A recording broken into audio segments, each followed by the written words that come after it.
بسم اللہ الرحمن الرحیم۔ عن حانی بن یزید قال قلت یا رسول اللہ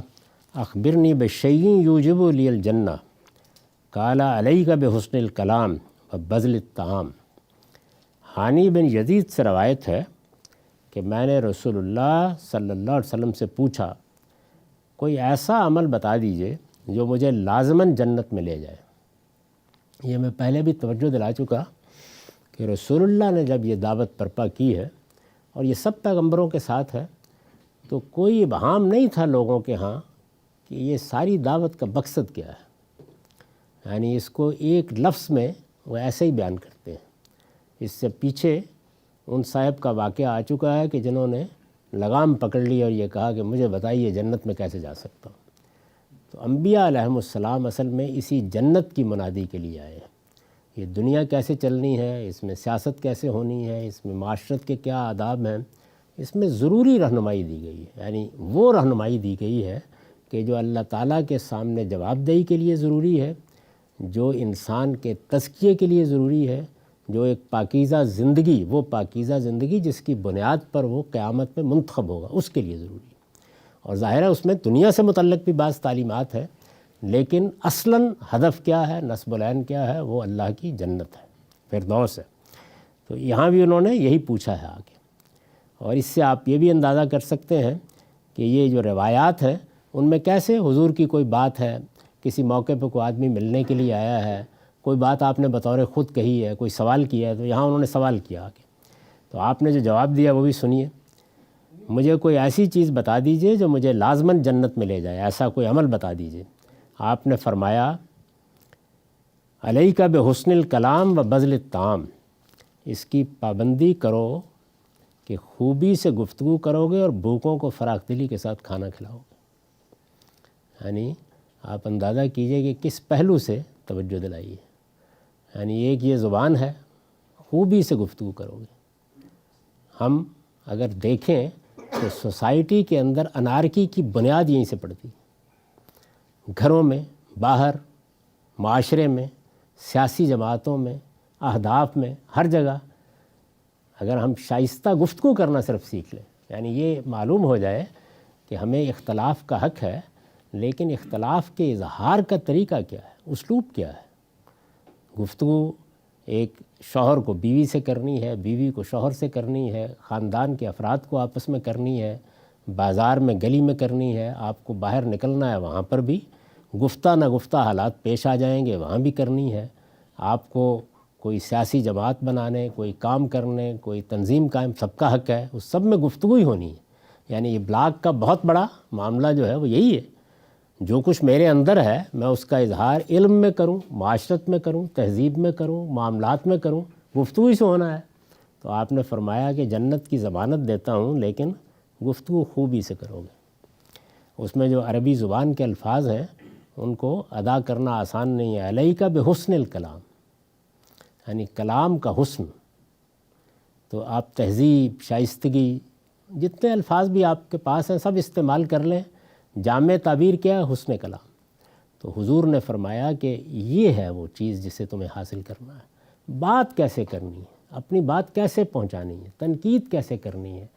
یعنی آپ اگر دیکھیں تو مذہبی اختلافات، آپ اگر دیکھیں تو سیاسی اختلافات، آپ اگر دیکھیں تو سوسائٹی کے اندر معاشرتی اختلافات، ان سب میں بنیادی کردار کیا چیز ادا کرتی ہے؟ اختلاف رائے نہیں ادا کرتا۔ اختلاف رائے تو حسن ہے، جس وقت ہم اپنی زبان کو بے لگام چھوڑ دیتے ہیں، یعنی دوسرے کو استہزاء کا نشانہ بنا لیتے ہیں، تناوز بالالقاب کا نشانہ بنا لیتے ہیں، جب دوسرے کے عیوب تلاش کرنے لگ جاتے ہیں، جب ہماری زبان پر گرفت نہیں رہتی اور ہم تحقیر پر اتر آتے ہیں۔ تو اگر آپ دیکھیں تو قرآن مجید نے سورہ حجرات میں جب کہ رسالت میں آپ صلی اللہ علیہ وسلم دنیا سے رخصت ہونے والے ہیں، امام فرائی نے اشارہ کیا ہے کہ پورے قرآن کے مخاطبین جو ہیں وہ لوگ ہیں، یعنی مشرکین عرب ہیں، اس کی ہدایت تو عالمگیر ہے، لیکن اس سورہ کے مخاطبین حضور کے بعد والے ہیں، اس لیے کہ وہاں تو حضور موجود تھے روکنے کے لیے، لیکن اصل مسئلہ جو پیش آنا ہے وہ یہی پیش آنا ہے۔ اب ہم بدزنی کریں گے، اب ہم لوگوں کے کپڑے اتاریں گے، اب ہمارے اندر کی انانیت کی تسکین اس وقت ہوگی جب ہم مناظرے میں آستینیں چڑھائیں گے، اب کف منہ سے نکلے گا، اب ایک دوسرے کی عزت اچھالی جائے گی، اب الزامات لگائے جائیں گے، اب بغیر سوچے سمجھے باتیں کی جائیں گی، اب بغیر تحقیق کے جو آپ کے منہ میں آئے گا آپ فرمائیں گے، یہ سب ہوگا۔ تو رسالت مآب صلی اللہ علیہ وسلم نے ایک جملے میں اس کو بیان کر دیا، علیک بحسن الکلام،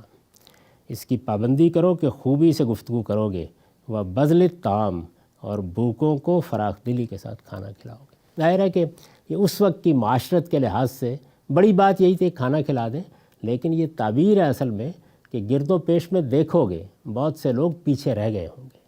بہت سے لوگوں کے لیے اپنی ضرورتیں پوری کرنا ممکن نہیں ہوگا۔ تو اس کائنات میں اللہ تعالیٰ کی اسکیم یہی ہے کہ اس نے تمہیں دیا ہوگا، کسی کو کم کسی کو زیادہ۔ اگر تو وہ خود بانٹنے کے لیے بیٹھ جاتا تو پھر تو کوئی بھی محروم نہ رہتا، لیکن جو دنیا کا نظام ہے اس میں محرومی تمہارے گرد و پیش میں ہوگی۔ اس محرومی کے بارے میں متنبہ رہو، یعنی تمہاری اپنی میز پر اور تمہارے اپنے دسترخوان پر جو کھانا آتا ہے تو ذرا ایک لمحے کا توقف کر کے دائیں بائیں دیکھ لو کہ تمہارے گرد و پیش میں کوئی بھوکا تو نہیں ہے، تمہارے اعزہ، تمہارے اقربا، تمہارا پڑوسی، اس کے بارے میں متنبہ رہو، اور بھوکوں کو فراخ دلی کے ساتھ کھانا کھلاؤ گے۔ تو حضور نے یہ دو باتیں کہیں۔